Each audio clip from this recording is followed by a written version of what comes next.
आणि air conditioner आतमध्ये oxygen सुद्धा दिलेला आहे. ऑक्सिजनचे सिलेंडर सीट मागितले आपण, फर्स्ट एड बॉक्स सीट मागितले एकदम.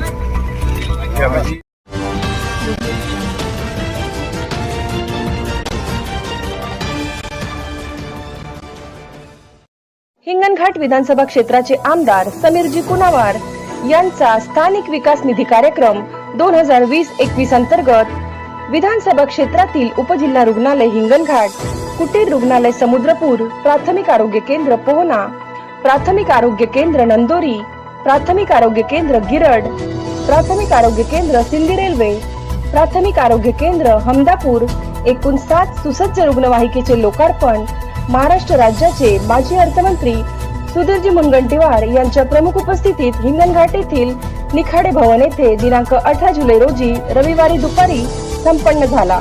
पुढील बातमी बघूया जेबी न्यूज सोबत हिंगणघाट.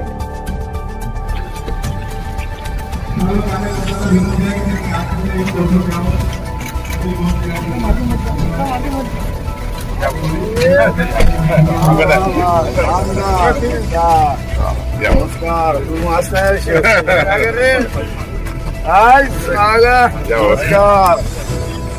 एकदम सुंदर फोर्स कंपनी प्रत्येक 5 पेसीला 5 आणि 2 एक उपजिल्हा रुग्णालय हिंगणघाट आणि एक समुद्रपूरच्या ग्रामांचे एकदम चांगलं केलं आहे. 150 गावं त्यामध्ये कव्हर होऊन जाईल. जनतेची सेवा एकदम व्यवस्थित. आणि एअर कंडिशनर आतमध्ये ऑक्सिजन सुद्धा दिलेला आहे. ऑक्सिजनचे सिलेंडर सीट मागितले आपण, फर्स्ट एड बॉक्स सीट मागितले एकदम सिव्हिल सर्जननी हो. DHO आणि सिव्हिल सर्जन 5 मला 1,27,00,000 टाकायचं आहे.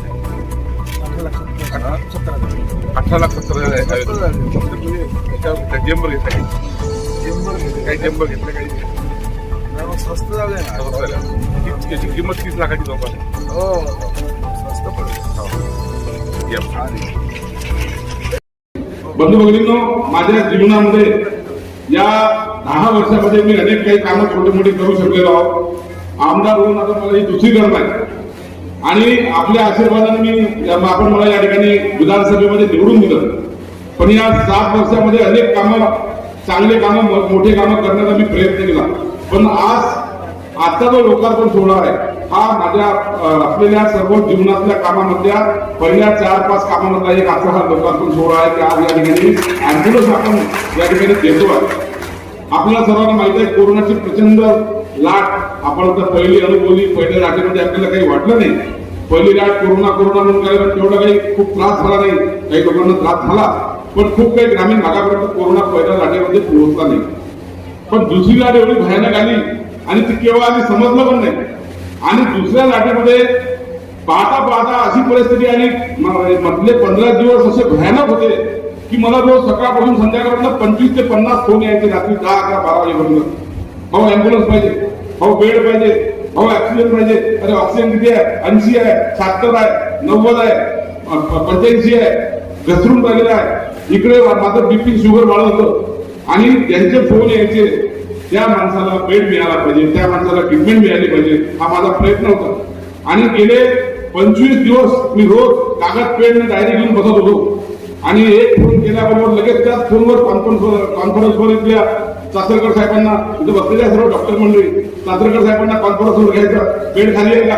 ते म्हणजे साहेब नाही आहे. लगेच वर्जेला फोन करायचा सिव्हिल हॉस्पिटलमध्ये, तिथे तळस साहेबांना विचारायचं सिव्हिल सर्जन तळस साहेब आहे का बेड? नाही आहे. सावंगीला आहे का? नाही आहे. सेवाग्रामला आहे का? नाही.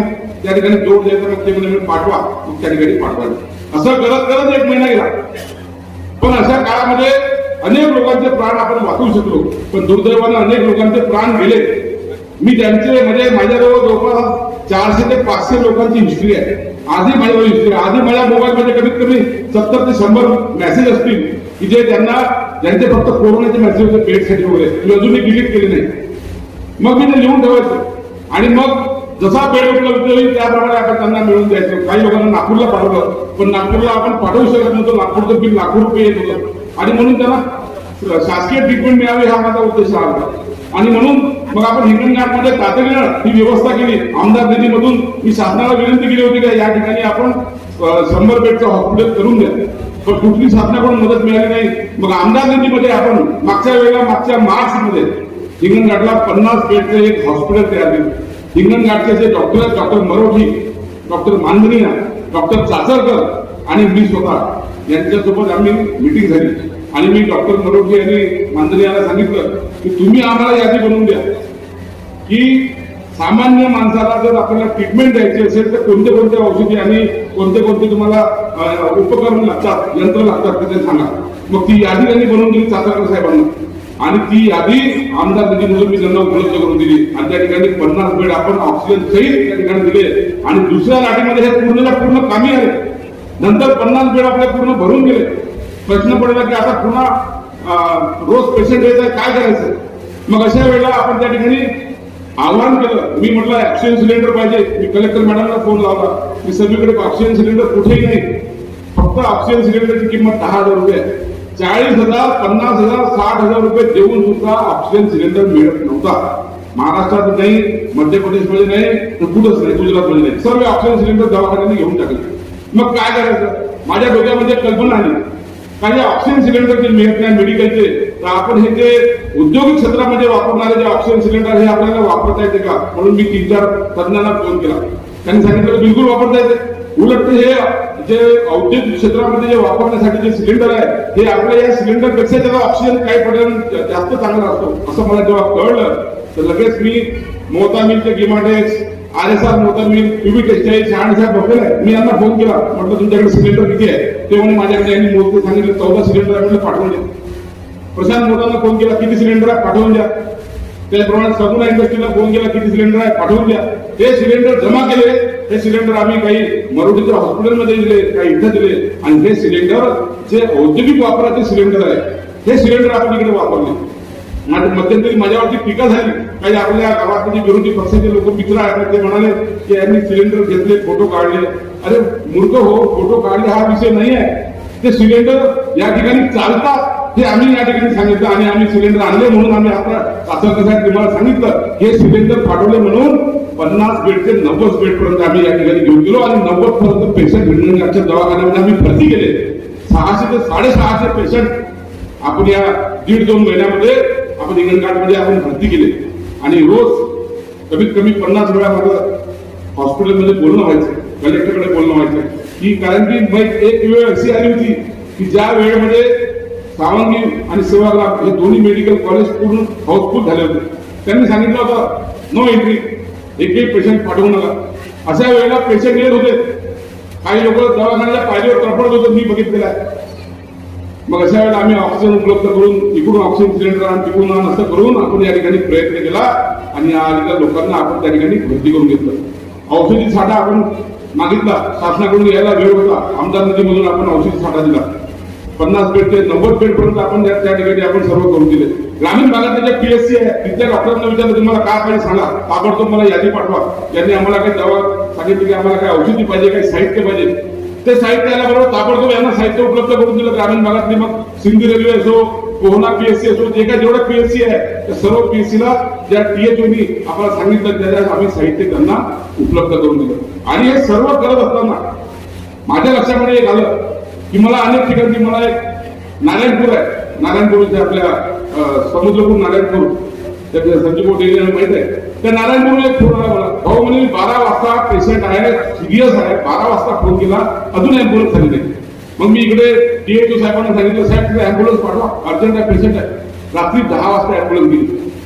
हे एक माझ्या डोक्यामध्ये हे होऊन गेलं का पेशंट 10 वाजेपासून ऍम्ब्युलन्स मागत आहे, ऍम्ब्युलन्स गेली रात्री 10 वाजता. अरे म्हटलं ऍम्ब्युलन्सची गरज आहे. नंतर मग दुसरं एक आहे भोसा, आपल्या माझं भोसा आहे आदर्श आमच्या दत्तक गाव आहे. त्या भोस्यामध्ये एक म्हातारी मरण पावली आणि त्या म्हातारी मरण पावली. तिला कमीत कमी 9-10 घंटे ती घरामध्ये बोलूनच होती. तिला न्यायला ऍम्ब्युलन्स असते, गाडी नाही, डॉक्टर नाही. शेवटी कलेक्टर मॅडमला सांगितलं, म्हटलं मॅडम बरोबर आहे. जेव्हा कुठं रात्री 10-11 वाजता त्या ठिकाणी गाडी गेली एकंदरीत बघितलं तर ऍम्ब्युलन्स नाही. 108ला जर फोन केला ते 108च्या गाड्या वास्तविक पाहता मागच्या सरकारमध्ये 108च्या गाड्याबद्दल जे काही मान्यता मिळाली असेल किंवा जे त्यावेळेला होत्या, पण आता या 2-3 वर्षामध्ये जे बघितलं ते 108च्या गाड्या येतच नाही. आणि या सरकारचं त्यावर काही मला वाटत नाही कोणी तसा कोणी म्हणजे हिशोब घेत असेल. तर मी सुद्धा 108च्या गाडीला फोन केला. मग ते म्हणतात आम्ही पुण्याला ट्रान्सफर केला, मुंबईला ट्रान्सफर केला, याच्यामध्ये 15 मिनिटं जाते. तोपर्यंत पेशंट इकडे उचक्या मरून जाते. मग माझ्या लक्षात आलं का नाही, आपल्याला अँब्युलन्सची कमतरता आहे. आणि म्हणून आम्ही अँब्युलन्ससाठी जेव्हा अँब्युलन्सचं शासनाकडून जेव्हा पत्र आलं कोरोना, कारण की सरकार पैसा पुरवू शकले नाही आणि म्हणून आमदारांनी माझी मदत करा आणि याच्यामध्ये अँब्युलन्स मला दिली. आणि म्हणून मग मी या 7 अँब्युलन्स आम्ही ताबडतोब मी किशोर भाऊ आम्ही बसलो आणि आम्ही सांगितलं अँब्युलन्स घेतल्या पाहिजे. आणि या 7 अँब्युलन्स घेतल्या. 2.5 महिन्यापूर्वी पत्र दिलं, 2.5 महिन्यापूर्वी. आणि 2.5 महिन्यापासून माझा रोज पाठपुरावा सुरू आहे. माझी फाईल कलेक्टर ऑफिसला गेली, कलेक्टरच्या डिव्हिजन विभागात गेली, तिथून ती CS कडे गेली, तिथून ते पुढे DHO कडे गेली, तिथून ती मुंबईला गेली मंत्रालयात, मग या टेबलावरून त्या टेबलावर गेली. असं करत करत पाठपुरावा करत करत अँब्युलन्स आता आलेले आहे. चलो असो, 2 लाटी झाल्या, 3री लाट पुन्हा येऊ नये. आणि 3री लाट जर आली कसं आहे, त्याच्या खिशामध्ये पैसे आहेत, तो माणूस कुठली प्रायव्हेट गाडी बोलवाल, अँब्युलन्स बोलवल. हो, नागपूरवरून हिंगणघाटवरून नागपूरला न्यायची 20-20 हजार रुपये अँब्युलन्सने घेतले आहे. मी बघितले आता मला या ठिकाणी 4-5 मिनिटांचे 20-20 हजार रुपये घेतलेले आहे. नागपूर फक्त हिंगणघाट नागपूर हे कोण धंदा आहे. लोकांनी त्याच्यामध्ये धंदा सुरू केला. काही लोकांनी अँब्युलन्सचा धंदा. वा, लोक इकडे मरून राहिले. अमरावतीला जर न्यायचं असेल तर 15,000 20,000 काय. आणि म्हणून हे अँब्युलन्स दिले. मी ठरवलं की माझ्या मतदारसंघामध्ये पैसेवाला माणसाला ट्रीटमेंट मिळून जाईल, तो करून घेईल. पण जो माझा गरीब माणूस आहे, शेतकरी आहे, शेतमजूर आहे, रस्त्यावर झालेला अपघात आहे, त्याला ताबडतोब अँब्युलन्स मिळाली पाहिजे. आणि म्हणून ह्या 1,27,00,000 अँब्युलन्स मध्ये आता आपण ह्या अँब्युलन्स म्हणजे चेनवर घेतल्यामुळे कदाचित स्वस्त पडल्या, पण याची किंमत 30 लाखाची आहे मार्केटमध्ये, पण ती आपल्याला 18-19 लाखामध्ये शासकीय याच्यामध्ये ती मिळालेली आहे. आणि म्हणून 1,27,00,000 निधी हा पूर्ण अँब्युलन्स वरती आपण खर्च केला. नुसते अँब्युलन्स नाही, आपण हाय स्पीड अँब्युलन्स मागितलेले आहे. या मगाशी मी ड्रायव्हरचा सर्व ड्रायव्हर 7 लोकांची ड्रायव्हरची मिटिंग घेतली. त्यांना विचारलं, म्हटलं तुमची गाडी चालवली कशी आहे. नाही, गाडी चांगली आहे, 80च्या स्पीडवर 5वा गेअर टाकावं लागते. म्हटलं नागपूर किती वेळात पोहोचते, 140 ते 150 ची स्पीडनं गाडी धावते. म्हणजे किती वेळात नागपूर पोहोचते, पुण्यामध्ये 30-35 मिनिटात पोहोचते. मला खूप आनंद झाला. काही असतो, इमर्जन्सी असेल तर ती त्या ठिकाणी गेली पाहिजे, त्या स्पीडने ती गाडी पोहोचली पाहिजे आणि त्या स्पीडने पोहोचून तो पेशंट त्या ठिकाणी वाचला पाहिजे. हा आपला त्या ठिकाणचा प्रयत्न आहे. एवढं त्याच्यामध्ये सिलेंडर मागितले मी टेंडरमध्ये सांगितलं का मला ऑक्सिजन सिलेंडर सेट पाहिजे, नाही तर तुम्ही नुसती गाडी दिली ऑक्सिजन जर लावला नाही तर काय करायचं. म्हणून ऑक्सिजन सिलेंडर सोबत मागितलेलं आहे. गाडी प्रत्येक गाडीमध्ये ऑक्सिजन सिलेंडर भरलेला आहे. आणि म्हणून एक चांगल्या पद्धतीनं आपण या ठिकाणी काम करून आता या सर्व मी ड्रायव्हरला सांगितलं की या आता ज्या गाड्या आहेत त्या 5 PSC आहेत. सुधीर भाऊ आपण एक दिली पोहणा म्हणून गाव आहे, पोहण्याला एक PSC आहे, पोहण्याला एक PSC दिली. एक हिंगणघाटमध्ये जे ग्रामीण म्हणजे उपजिल्हा रुग्णालय आहे त्या 2 गाड्या ऑलरेडी आहे. आता एक 3री गाडी या ठिकाणी दिली, कारण की फार मोठं या ठिकाणी ट्रॅफिक आहे, त्या ठिकाणी फार पेशंट असतात. एक गाडी इथे दिली. एक गाडी नंदुरी म्हणून गाव आहे, नंदुरी PSC ला एक गाडी दिली. 4थी गिरडला दिली, गिरडला एक PSC आहे, गिरडला सुद्धा 40-50 गाव आहे आणि गिरड PSC ला दिली. 5वी समुद्रपूरला दिली, समुद्रपूरच्या ग्रामीण रुग्णालयाला दिली. आणि नंतर एक गाडी हमदापूरला आपण त्या ठिकाणी दिली. अशा या 7 गाड्या आपण या ठिकाणी दिल्या. आणि एक सिंधी रेल्वे दिली. सिंधी रेल्वे सुद्धा आज सिंधी रेल्वे नगरपालिका आहे, पण त्या नगरपालिकेमध्ये जी अँब्युलन्स आहे एवढी धक्का मारा आहे का ती गाडी समजा जर सुरू झाली तर गाडी लागल्यासारखी वाटते, म्हणजे ड्रायव्हर सुरू होत नाही, खाली सुरू धक्का मारा लागते, अशी परिस्थिती आहे. आणि म्हणून मी आता DHO साहेबांना सांगितलेलं आहे, त्या ठिकाणी गटनेते नितीन भाऊ बसलेले आहे पडावी, त्याप्रमाणे जिल्हा परिषद सदस्य बसलेले आहे आणि त्याप्रमाणे सभापती आहे माझा जनरल. ही तुमची जबाबदारी आहे. त्या DHO ला दिलेल्या गाड्या मी काल CO ओंबासे साहेबांशी बोललो. त्यांना म्हटलं याचं डिझेल वगैरे तुम्ही द्यायचे, चांगले ड्रायव्हर द्यायचे, कारण की ज्यावर नाव लिहिलंय समीर कुणावर, थोडं चुकलं का मला फोन आला समजा रात्री बिरात, भाऊ तुमची गाडी आली नाही, भाऊ तुमचा ड्रायव्हर दारू पिऊन आहे, जमणारच नाही. त्यामुळे गाडी वेळेवर गेली पाहिजे. ज्याचा फोन आला ताबडतोब गाडी गेली पाहिजे. मी त्यांना सांगितलेलं आहे, ज्या PSC नं गाडी चांगली वापरली त्यांना ही गाडी देऊ, ज्या PSC ने गाडी चांगली वापरली नाही आणि गाडीचं मेंटेनन्स केलं नाही त्या PSC कडून गाडी आपण काढून घेऊ आणि दुसरीकडे देऊन टाकू. करणार काय. शेवटी हे व्यवस्था लोकांसाठी आहे. आपले मायबाप जनता आहे, लोक आहे. लोकांच्या आपण कामी पडलं पाहिजे, नाही तर काही फायदा नाही. फंड बेकार आहे. नुसतं करायचं म्हणून जमतं, बोलायची कडे बोलायचा भाग बिलकुल करायचं नाहीये. म्हणून मी माझं नाव टाकलं त्या ठिकाणी मागून सगळीकडून.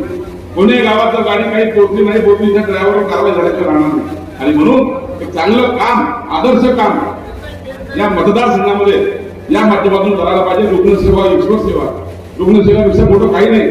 जेव्हा तो बेडवर राहते, जेव्हा तो बिमार पडतो, जेव्हा त्याला ऍक्सिडेंट होते, तेव्हा त्याला समजते मी आता वाचणार की मरणार. आणि म्हणून त्याला जी त्या वेळेमध्ये जी मदत मिळाली नाही तर काय फायदा नाही. कशा करताय दवाखाने, कशा करताय एवढी व्यवस्था, कशा करताय एवढा खर्च व्यर्थ आहे. आणि म्हणून आपण एक चांगला आदर्श वर्धा जिल्ह्यामध्ये हिंगणघाट या भागामध्ये करण्याचा प्रयत्न करून राहिलो. आपण या ठिकाणची आरोग्य व्यवस्था दुरुस्त केली.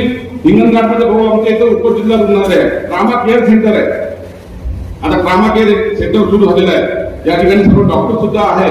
आता इथे MS बसलेल्या चाचरकर साहेब या ठिकाणी पुष्कळ व्यवस्था केली. कलेक्टर मॅडमनी आम्हाला मदत केली. मी आमदार निधीमधून यांना भरपूर निधी दिलेला आहे. या ठिकाणी म्हणजे पहिल्या दिवशीपासून जेव्हा आम्ही भरती केले 90 पेशंट रेमडेसिवीर त्यावेळेस शॉर्टेज होता. रोज 40 इंजेक्शन रेमडेसिवीरचे इंग्लंड आहे. तुम्ही विचारत आले का, एअरपोर्ट इंजेक्शन आले का किंवा रेमडेसिवीर आले का? हो आले. मग शेवटी काम वाढलं होतं. मी कलेक्टर मॅडम सांगितलं तुम्ही या ठिकाणी पुन्हा एक आम्हाला नोडल ऑफिसर द्या.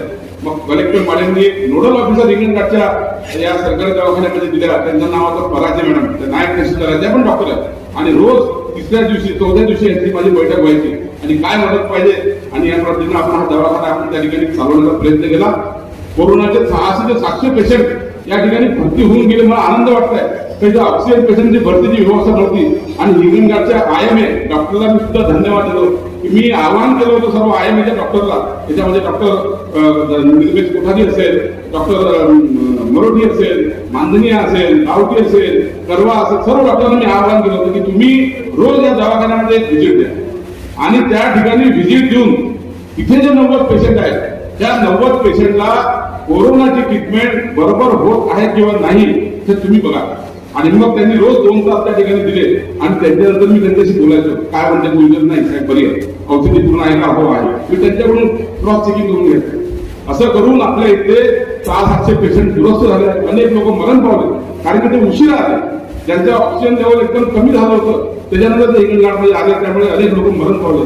पण अनेक लोकांना वाचवण्याचा प्रयत्न आपण या माध्यमातून केलेला आहे. आता या अँब्युलन्सच्या माध्यमातून कोणी ग्रामीण भागातला असेल, कोणाला असो, आज आपण लागून सर्व सर्कलला गाड्या दिलेल्या आहेत. कोणत्याही गावामध्ये गरज पडली ताबडतोब ती गाडी त्या ठिकाणी पोहोचणार आणि पेशंटला त्या ठिकाणी आपण घेऊन जाणार. हा प्रयत्न आपण या ठिकाणी करत आहोत. आणि मधल्या काळामध्ये सुधीर भाऊ तुम्हाला सांगतो, कोरोना काळामध्ये मागच्या लॉकडाऊन मध्ये अनेकांवरती संकट होतं. त्या संकट काळामध्ये आम्ही सुधीर भाऊ हिंगणघाटमध्ये जे पहिल्या लाटेमध्ये जे लॉकडाऊन होतं, गरिबांची परिस्थिती खराब होती, उद्योगधंदे त्यावेळेला बंद झाले होते. 7,000 लोकांना आम्ही या ठिकाणी किट वाटल्या. 7,000 लोकांनी हिंगणघाट केलं नगरसेवकांच्या माध्यमातून. प्रत्येक नगरसेवकांना सांगितलं की तुम्ही आपापल्या वार्डामध्ये असलेले जे गोरगरीब लोक आहेत त्यांची यादी बनवा. त्यांनी यादी बनवली. ती यादी सर्व नगरपालिकेच्या नगरसेवकांनी आणून दिली आणि तेवढ्या किट आम्ही बनवून दिल्या आणि त्या किट त्यांच्या मार्फत त्याच्या वार्डामध्ये त्या वाटप त्यांना कुपन दिलं. प्रत्येकाच्या घरी घेऊन ते कुपन जा आणि अमुक शाळेमध्ये सकाळी तुम्ही जा 8 ते 12च्या वेळा तुम्हाला किट मिळेल. अशा पद्धतीनं चांगलं नियोजन करून किट वाटलं. ग्रामीण भागामध्ये 10,000 किट दिल्या. जे पंचायत समिती सदस्य आहेत, जिल्हा परिषद सदस्य आहेत, सरपंच आहेत, यांच्याकडून नावं मागितली की तुम्ही नावं द्या जे खरोखर ग्रामीण भागामध्ये लोक आहेत ज्यांची परिस्थिती खराब आहे. अशा लोकांना आपण किट दिलेली आहे. अशा 18,000 लोकांना आपण जवळपास 1,15,00,000 रुपयाचं साहित्य आपण त्या ठिकाणी म्हणजे आपण वाटलेलं आहे. सर्वांनी आपल्याला माहिती आहे. लोक खूप झाले तेव्हा कारण की परिस्थिती घरामध्ये चूल पेटण्यासारखी नाही. दुकान बंद, कारखाना बंद, दुकानदारी बंद. अरे गरीब लोकांनी करायचं का? अरे हो कोरोना आहे माहित आहे, पण 2 वेळची भाकर तर लागल गरीब माणसाला. त्याने आणायचं कुठं? हातावर आणून पाणाऱ्या खाणाऱ्या माणसाला काय करायचं? शेवटी आम्ही हा प्रयत्न करून त्यांना ही मदत मिळवून दिली. खूप आनंद वाटला. पण मी जेवढे काही कार्यक्रम केले ते 18,000 लोकांना किट दिली. आज हा सुद्धा कार्यक्रम आपल्या सर्वांच्या आशीर्वादाला खूप मला आनंद होत आहे. जेव्हा अँब्युलन्स कार माझ्याकडे आल्या आणि पूर्ण 7 अँब्युलन्स उभ्या होत्या तेव्हा मला काल आपली दुभान लागतं. इतका आनंद झाला. म्हटलं प्रत्येक गाडीने 10 लोकांचे जरी प्राण वाचवले वर्षभरातून तर 70 म्हणजे 200 लोकांनी दरवर्षी जीव वाचले पाहिजे. किती मोठं चांगलं काम आहे हे. आपलं शेवटी काम चांगलं होऊन येण्यासाठी सुद्धा नशीब पाहिजे. आणि जे काही व्यक्तीने माझ्याकडून चांगलं काम करत आहे किंवा भगवंतांनी संधी दिलेली आहे याचा सुद्धा मी धन्यवाद देतो का आपल्याला काम आपण आपल्या हातून होत आहे. आपण सर्वजण या गोष्टीची साक्षीदार आहे. अनेक कामं होती पुढे, पण हे काम एक ऐतिहासिक माइलस्टोन आहे. सुजय भाऊंना मी फोन केला. भाऊ म्हटलं असा कार्यक्रम आहे तुम्ही या. भाऊने एका मिनिटात हो म्हटलं. मला वाटतं येणार नाही भाऊच्या मागे अनेक कामं आहेत, पण भाऊने एका मिनिटात हो म्हटलं. मला खूप आनंद झाला. आणि या 7 अँब्युलन्स आपण सर्वात मोठा कार्यक्रम या ठिकाणी घेतलेला आहे. या ठिकाणी सर्व मेडिकल ऑफिसर आहेत. त्यांना माझी विनंती आहे, साथी हॉस्पिटलचे लोक या ठिकाणी बसले आहेत. हा काही भारतीय जनता पक्षाचा कार्यक्रम नाही आहे. काही लोकांना वाटतं का बीजेपीचा हा आपण फक्त एकाच विषयावर फक्त अँब्युलन्स लोकांना दुसरा कुठल्याही विषय याच्यामध्ये घेत नाही. समजलं का? आणि म्हणून हा कार्यक्रम मेडिकल ऑफिसरांना माझी विनंती आहे की आपण आता ह्या गाड्यांकडे चांगलं लक्ष द्या, ड्रायव्हर चांगले ठेवा, जे चांगलं काम करणारे ड्रायव्हर त्यांना ठेवा, जे ड्रायव्हर चांगले काम करत नसेल, लवकर येत नसेल त्यांना बंद करा. डिझेलची व्यवस्था आपण बोललेलो आहोत, शिवसाहेबांनी ती सुद्धा डिझेलची व्यवस्था, आणि काही अडचण आली आपण मला सांगा, आणि त्या आपल्या अडचणीसाठी आपल्या पाठीशी तिसरी लाट जर समजा आलीच, येऊ नये पण समजा आलीच, आपण त्याचा चांगल्यापणे आपल्या विधानसभा क्षेत्रामध्ये चांगल्या ताकदीने मुकाबला करू. हिंगणघाट शहर असो, ग्रामीण भाग असो, चांगल्या पद्धतीने आपण मुकाबला करू अशी मला माझी विनंती आहे. आता हिंगणघाटमध्ये आपण आमदार निधीमधून आपण त्या ठिकाणी एक पुन्हा ऑक्सिजन प्लांट लागतोय. ऑक्सिजन प्लांट मी 60 लाख रुपयाचं पत्र तुम्ही कलेक्टर मॅडमला दिलेलं आहे आणि चालू आहे. इकडे मी पत्र दिलं, तिकडे आता गडकरी साहेबांनी सांगितलं की एक ऑक्सिजन प्लांट हिंगणघाटला देतो, चालू आहे. म्हणजे इकडे त्याच्यातून घ्या किंवा याच्यातून घ्या, पण एक ऑक्सिजन मोठा प्लांट आता हिंगणघाटला आपण करत आहोत. तो प्लांट झाल्यानंतर 100 बेडचं पुन्हा आपलं हॉस्पिटल, 200 बेडचं हे हॉस्पिटल होईल. समजा जर लहान, आणि याच्यामध्ये आपण तातडीने साहेबांना सांगितलं 25 मुलांचे, समजा लहान मुलांना जर का झालं, लहान मुलांचे वेगळं आपण बेड केलं पाहिजे. जर कोरोना आलाच लहान मुलांसाठी आपण वेगळा वार्ड करायला पाहिजे. 20 ते 25 बेड आपण लहान मुलांचे ठेवले पाहिजे. ही सुद्धा आता आम्ही व्यवस्था करतोय लहान मुलांना. कारण की मोठा माणूस समजदार असतो, पण लहान मुलांना जर कोरोना झाला त्याला हॉस्पिटल ठेवणं थोडं कठीण काम असते, आणि ती व्यवस्था सुद्धा आपण त्या ठिकाणी सुरू आहे.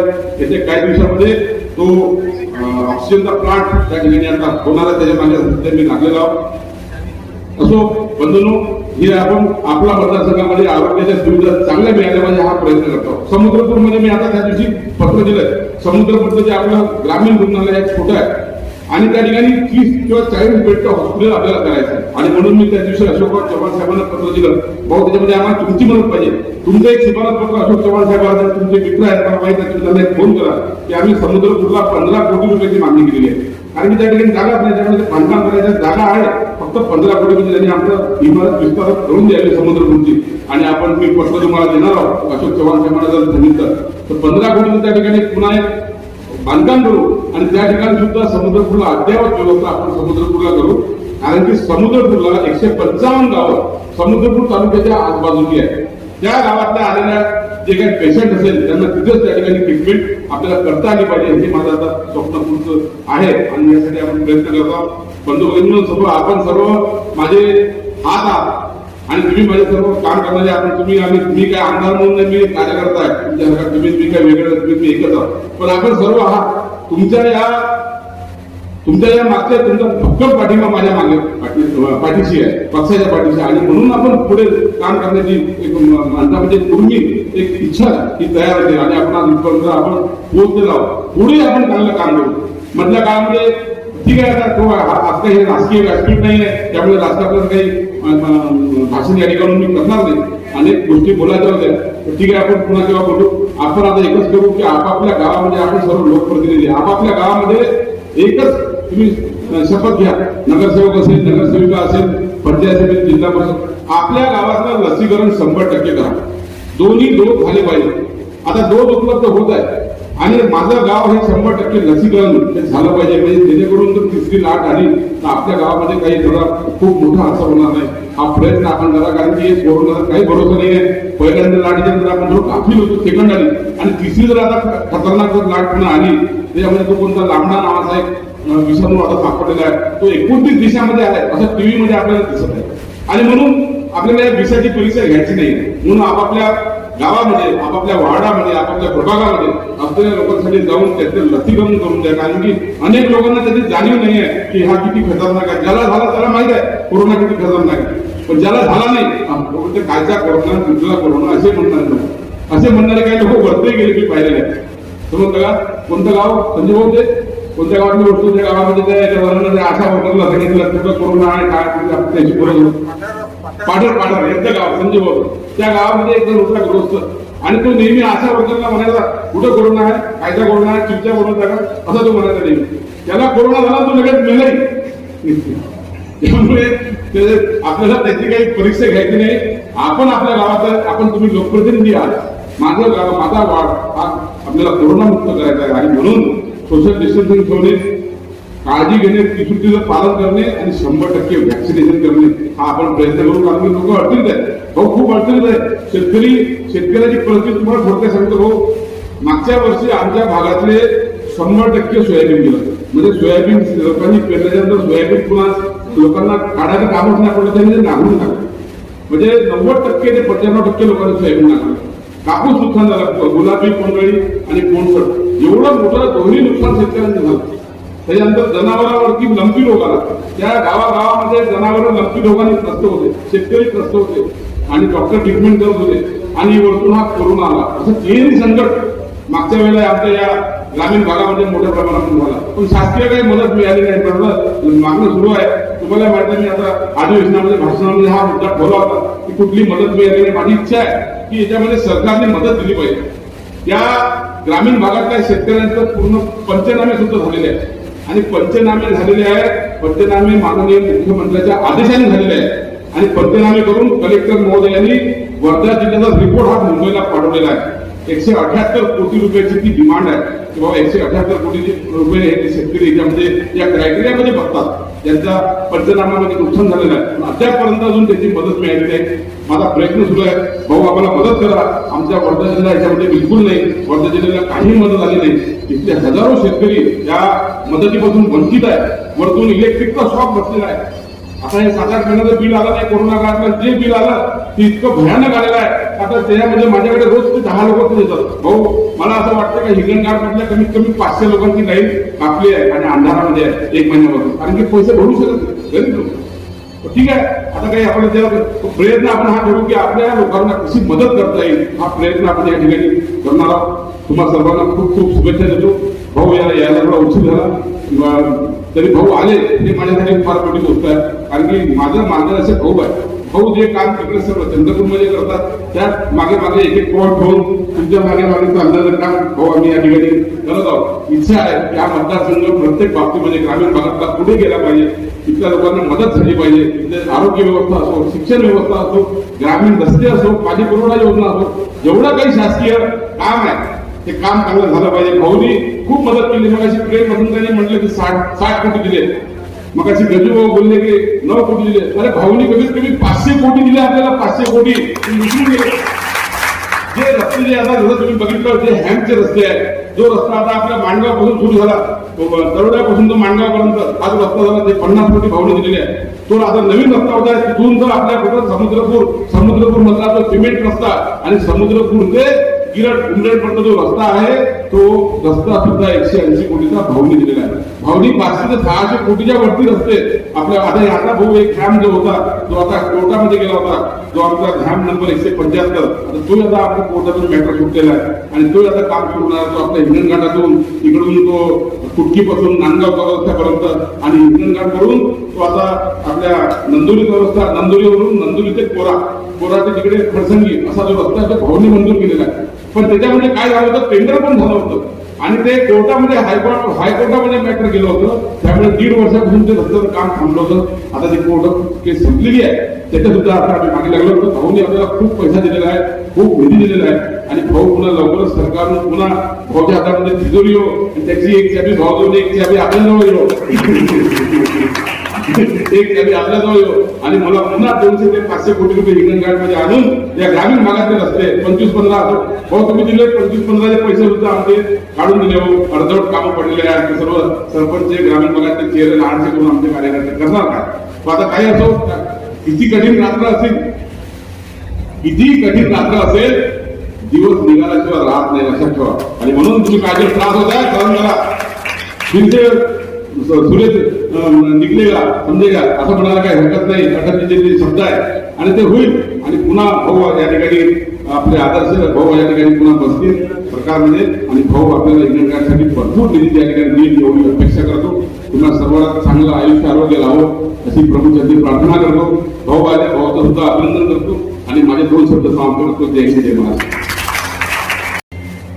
एक आमदार म्हणून पुढची निवडणूक तर ऑक्टोबर 2024 मध्ये होणार आहे.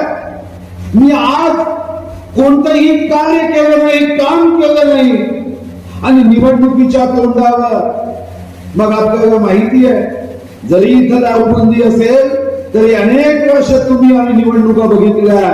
एक पाव दटाव गरिबी हटाव एक नारा द्यायचा, निवडणुका जिंकायच्या, हे सूत्र अनेक वर्ष बघितलं, पण गेल्या काही वर्षामध्ये त्यामध्ये परिवर्तन झालं. आणि या परिवर्तनाचे कप्तान कर्णधार म्हणून समीर भाऊ पुन्नावार या ठिकाणी लोकांच्या वेदना, लोकांच्या समस्या सोडवण्यासाठी आपल्या आमदार निधीतून 7 अँब्युलन्सचं लोकार्पण करतात. मी सर्वप्रथम रुग्णसेवा हीच ईश्वर सेवा या भावनेने ज्या अँब्युलन्स त्यांनी ग्रामीण रुग्णालय व 5 PSC ला आज या कार्यक्रमाच्या माध्यमातून दिल्या, त्या सर्व अँब्युलन्सचं, त्या सर्व रुग्णवाहिकेचं अधिकृत लोकार्पण झालं, असं मी आपल्या सर्वांच्या साक्षीने घेतो. आणि या लोकार्पणाच्या सोबत मी ईश्वरचरणी प्रार्थना करतो की हे एक 3 टप्परची गाडी नाही, तर ही एक जीवनदान देणारी एक संजीवनी ठरवो. आणि त्यासाठी ईश्वरा, एक तर कोणत्याही रुग्णाला अँब्युलन्स मध्ये जाण्याची वेळ येऊ देऊ नको, आणि आधीच तर त्याचे प्राण वाचवण्याचा आशीर्वाद या रुग्णवाहिकेच्या माध्यमातून या रुग्णवाहिका चालवणाऱ्या वाहकाला व या रुग्णवाहिकेचं नियंत्रण करणाऱ्या वैद्यकीय अधिकाऱ्यांना तू दे, अशी मी प्रार्थना करतो. खरं तर समीर पुन्नावारांच्या कामाचं मी कितीही कौतुक केलं तरी कमी. कारण जेव्हा मी विधानसभेत या मतदारसंघाचे प्रश्न सुटावे, सामान्य जनतेच्या समस्या सुटाव्या, यासाठी ज्या पोट तिडकीने ते काम करतात, कधी कधी वाटतं की खरी लोकशाही आणि लोकशाहीची सुंदरता ही आहे की सर्वसामान्य माणसाच्या जीवनामध्ये अंधार दूर व्हावा आणि माझ्या माध्यमातून त्याच्या आयुष्यामध्ये प्रकाश निर्माण होण्यासाठी कार्य करणं हाच खरा आमदार असतो. आणि समीर पुन्नावाराच्या रूपामध्ये मी तो आमदार बघतोय जो सर्वसामान्याचं दुःख दूर व्हावं आणि त्याच्या आयुष्यामध्ये आनंद निर्माण. कोण व्यक्ती किती वर्ष आमदार राहिला महत्वाचं नाही. त्या आनंद चित्रपटातला तो डायलॉग राजेश खन्नाचा मला नेहमी आवडायचा कि बाबू वो शायर, जिंदगी बड़ी होनी चाहिए, जिंदगी लंबी नहीं. आपण किती वर्ष आमदार आहोत हे महत्वाचं नाही, पण मी हे निश्चितपणे सांगू शकतो, मला हे सांगण्याचा अधिकार आहे, कारण मी 6 टर्म आमदार आहे. 6 टर्म जनतेने जात पात धर्म वजन रंग वय उंची न पाहता मला निवडून दिली. म्हणजे मतदारांनी ये नहीं सांगितलं मेरे जात का है, ये मेरे धर्म का है, इसकी हाइट मेरे बराबर की है, इसका रंग मेरे जैसा दिखता है, इसलिए मैं वोट देता हूं. नाही, 6 टर्म मी आमदार आहे. पण समीर भाऊ, तुमचं काम तर मला वाटतं की माझ्यापेक्षाही अजून जास्त चांगलं आहे.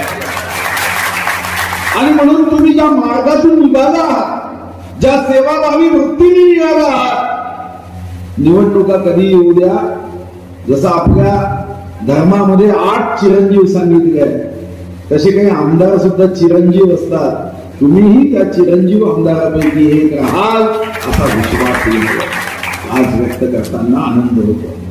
हे खरं आहे की तुम्ही परवा जेव्हा मला निमंत्रण दिले तेव्हा मी एका क्षणात स्वीकारलं.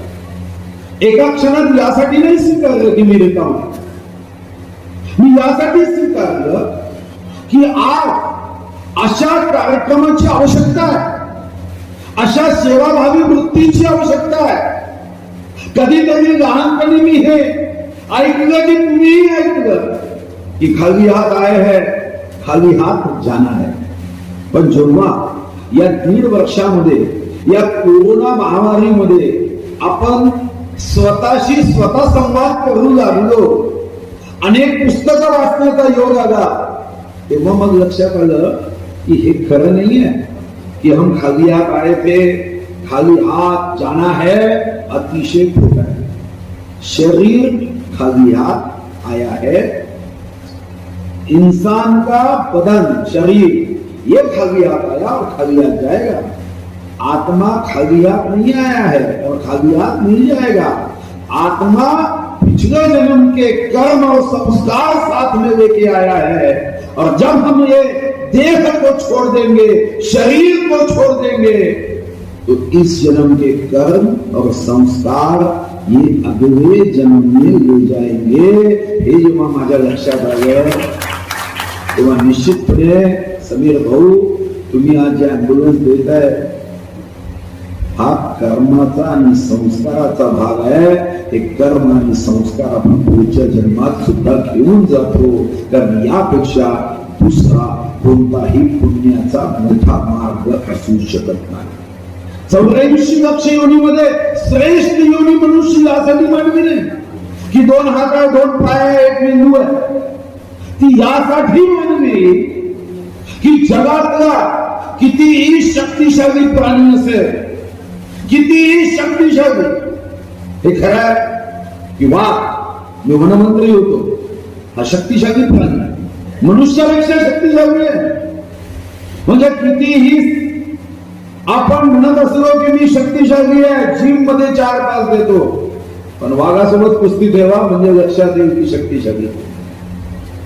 पण तरीही मनुष्य श्रेष्ठ यासाठी मानल्या गेली की एक वाघ हा दुसऱ्या वाघाच्या दुःखामध्ये मदत करू शकत नाही। दुसऱ्या वाघाला जखम झाली तर एक वाघ दुसऱ्या वाघाच्या त्या जखमेला पट्टी लावू शकत नाही।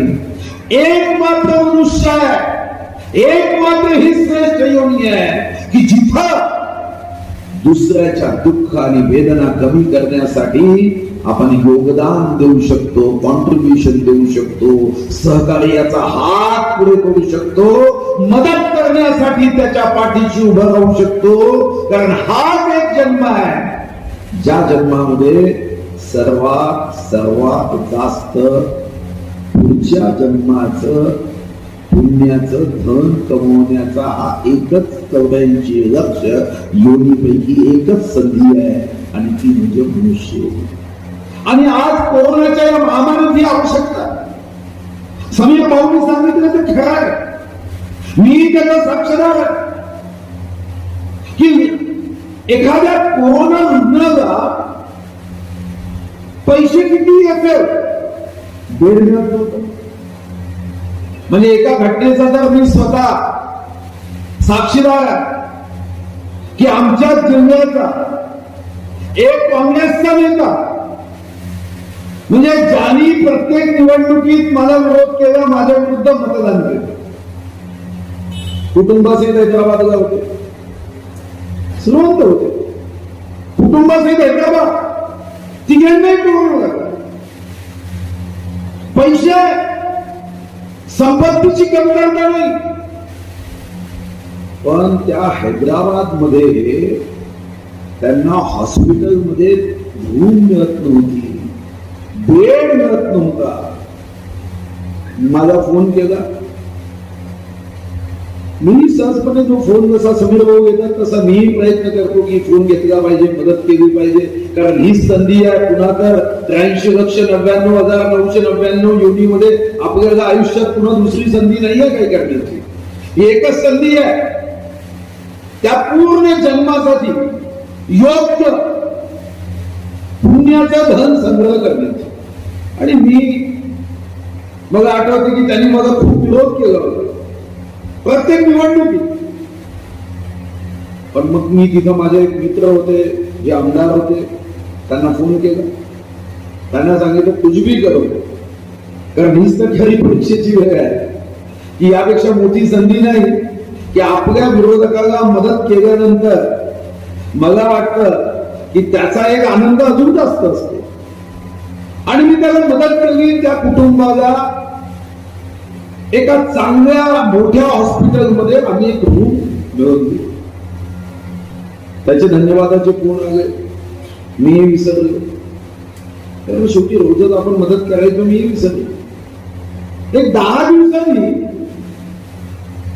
ज्याला मी मदत केली त्याचे मित्र आले माझ्या ऑफिसमध्ये, मला म्हणाले भाऊ थोडं बाहेर येतं का? म्हणलं सांग ना काय? नाही 5 मिनिटं होतं बाहेर, मला ऑफिसच्या बाहेर घेऊन गेले. त्या काँग्रेसच्या नेत्यांनी त्या 10 दिवसामध्ये हैदराबादमध्ये चांगलं झाल्यानंतर एक अँब्युलन्स नवीन पुढे विकत घेतली, त्याच्यावर माझं नाव टाकलं आणि ती मला पाठवली की भाऊ ही अँब्युलन्स आता मी तुमच्या सुपूर्द करतोय, तुम्हाला ज्याला द्यायची त्याला द्या. मी मनात विचार केला की या कोरोनाच्या संकटामध्ये कोणी गरीब नाही, कोणी श्रीमंत नाही. रेमडेसिवीर इंजेक्शन मिळत नव्हते. म्हणजे आपण या शतकात या सहस्त्रकात जन्म घेतला असं अभिमानाने सांगतो. आपण अभिमानाने सांगतो कि हम उस युग के साक्षीदार है जेव्हा संगणकाचा जन्म झाला, कम्प्युटरायझेशन आहे, बटन दाबले की तिकडे आपलं पत्र जातं. आता कबूतर जा जा जा म्हणायची गरज नाही, फक्त बटन दाबली की अमेरिकेत पत्र झालं. या युगाचे आपण साक्षीदार आहोत. आपल्याला अभिमान वाटायचा की आम्ही 20व्या शतक 21व्या शतक 2 शतक बघितले. आम्ही मागचं एक सहस्त्र बघितलं, आता पुढचं सहस्त्र बघतोय. पण त्या क्षणी देवाने सांगितलं की हो तो विज्ञान युगात गेला पण मानवतेचा धर्म विसरला.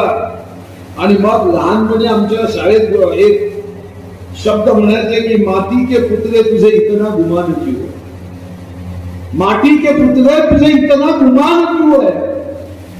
खरंच ते शब्द आठवायला लागले. आणि मग आता एक मोठी जबाबदारी सर्व लोकप्रतिनिधींवर आहे.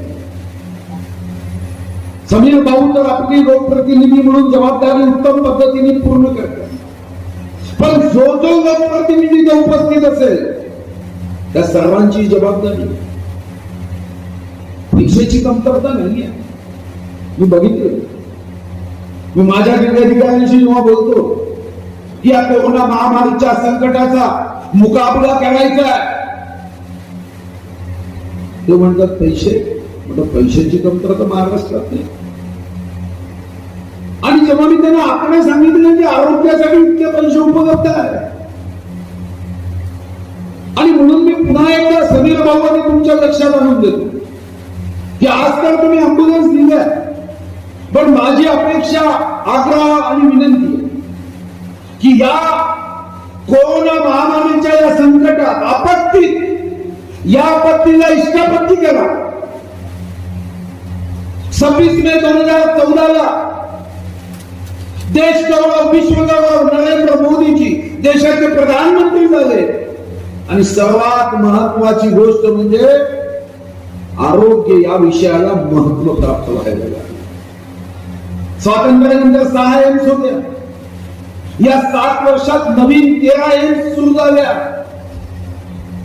कधी आंतरराष्ट्रीय योग दिवस, योगशास्त्र, योगाभ्यास, योग जे आमच्या देशात 5000 वर्षापूर्वी ज्याचा उल्लेख भगवद्गीतेत पतंजली ऋषींनी ही योग विद्या दिली. आश्चर्य वाटेल की पंतप्रधान झाल्यावर ऑक्टोबर महिन्यात 2014च्या संयुक्त राष्ट्र संघात 175 देशांनी या प्रस्तावाला मान्यता दिली.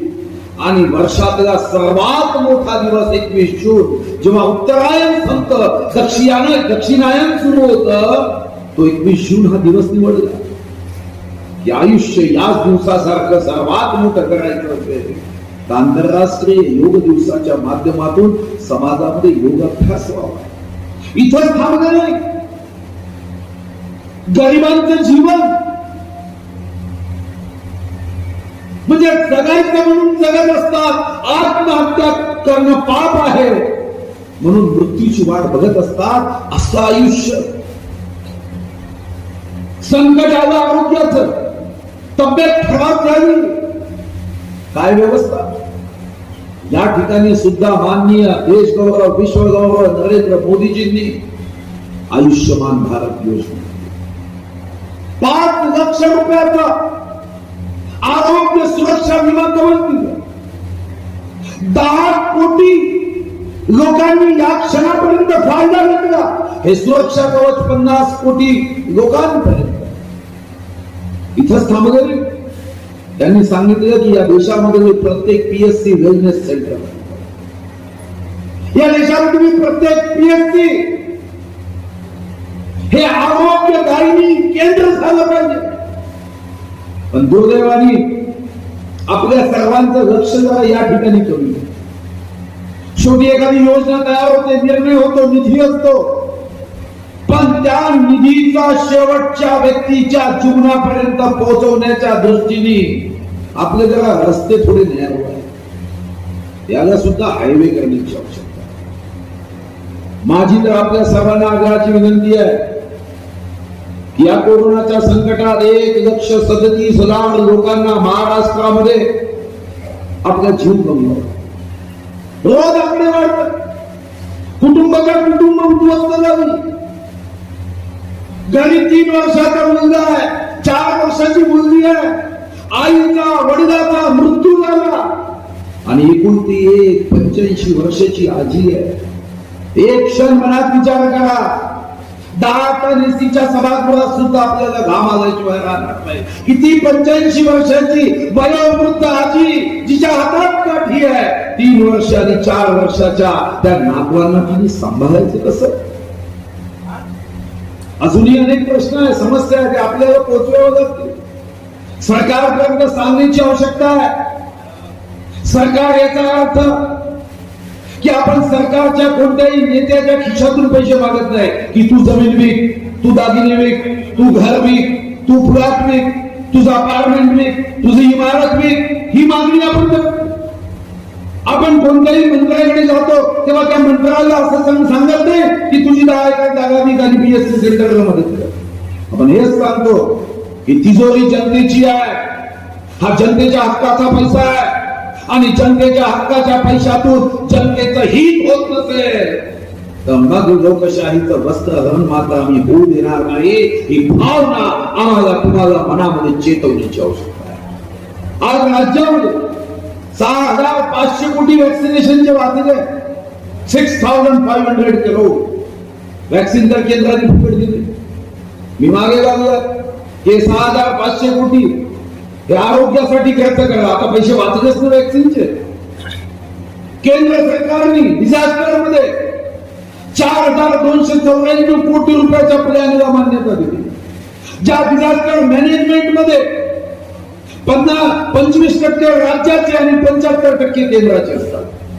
यापैकी 50% हे याच कोरोनाच्या लढाईसाठी खर्च करण्याचा आदेश आहे. अजून खर्च झाले नाही.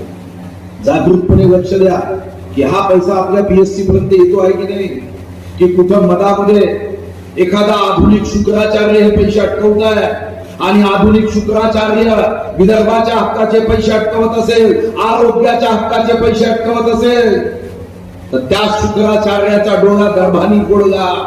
या शुक्राचार्याचा डोळा विदर्भाच्या सामाजिक मनाच्या कार्यकर्त्यांनी फोडला पाहिजे. ही माझी या निमित्ताने अपेक्षा आहे. आपण 11,035 कोटीची डीपीडीसी राज्याची घोषणा केली पॅकेजची.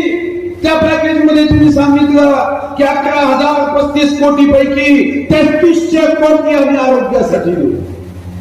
जरा जिल्हाधिकाऱ्यांना विचारा या जिल्ह्याच्या डीपीडीसी पैकी 30% आरोग्यासाठी खर्च झाला की नाही.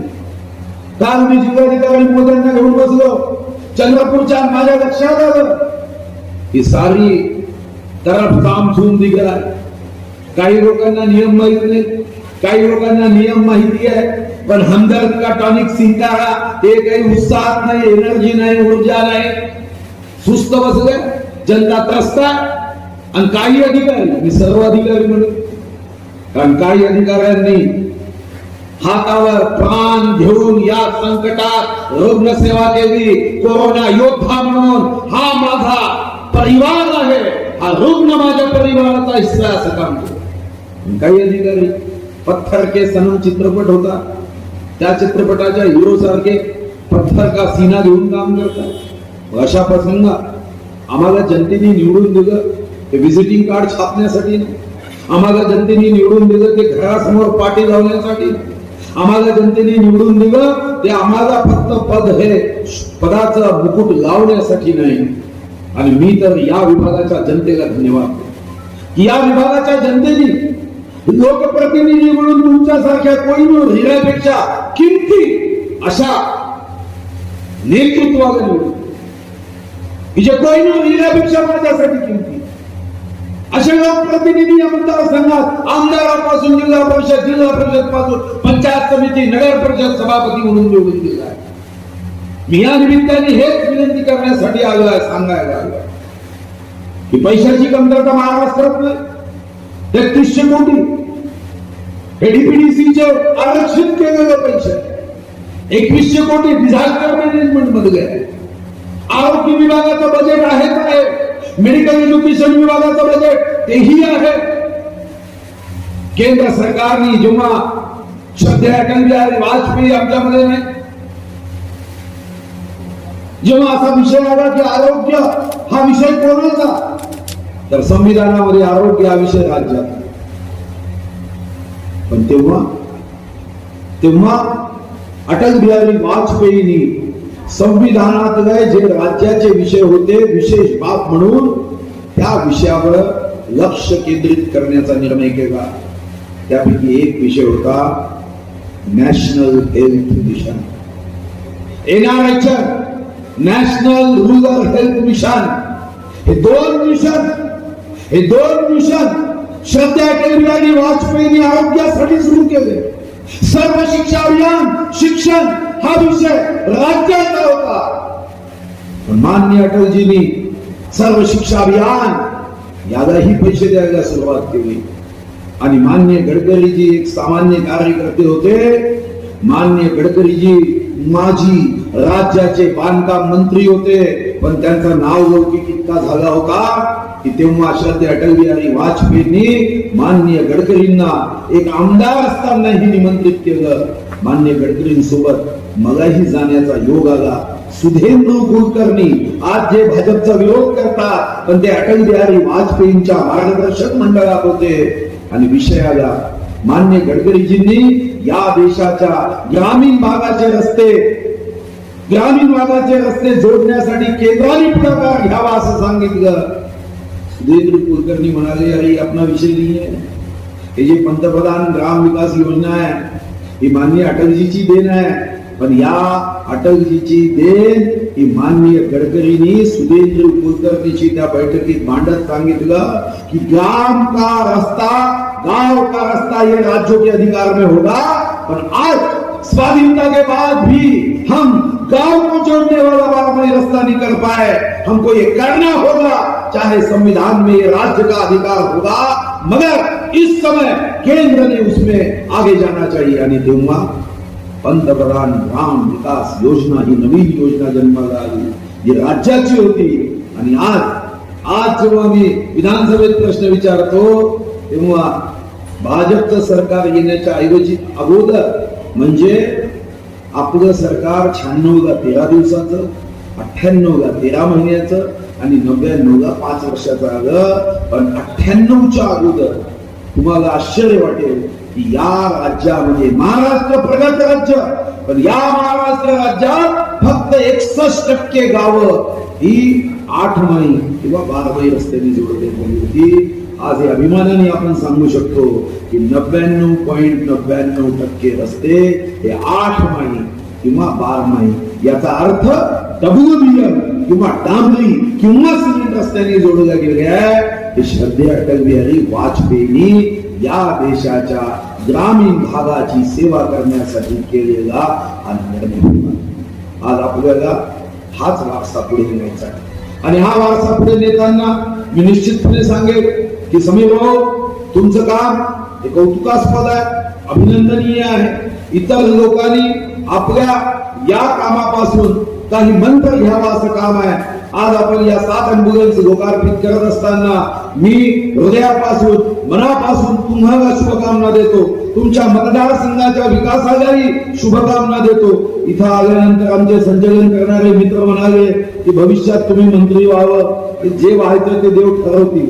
पण एक गोष्ट निश्चित सांगतो की मंत्री असेल, आमदार असेल, की माजी कार्यकर्ता असेल, हिंगणघाटच्या जमिनीच्या प्रश्नासाठी समीर भाऊ जेव्हाही आवाज देईल त्या आवाजामध्ये मीही तुमच्या पाठीशी खंबीरपणे उभा राहील हा विश्वास व्यक्त करतो आणि समीर भाऊला शुभकामना दे. तुम्ही आजपासून 7 अँब्युलन्स दिल्या, आता जबाबदारी घ्या की हिंगणघाट विधानसभेच्या पीएससी या अतिशय उत्तम आणि आदर्श व्हाव्या आणि यासाठी सुद्धा माझी सहकार्याची गरज असेल तर मी पूर्ण शक्तीने या मतदारसंघाच्या सेवेसाठी तत्पर राहील हा विश्वास व्यक्त करतो. बहुत खूप खूप धन्यवाद. जय विदर्भ, जय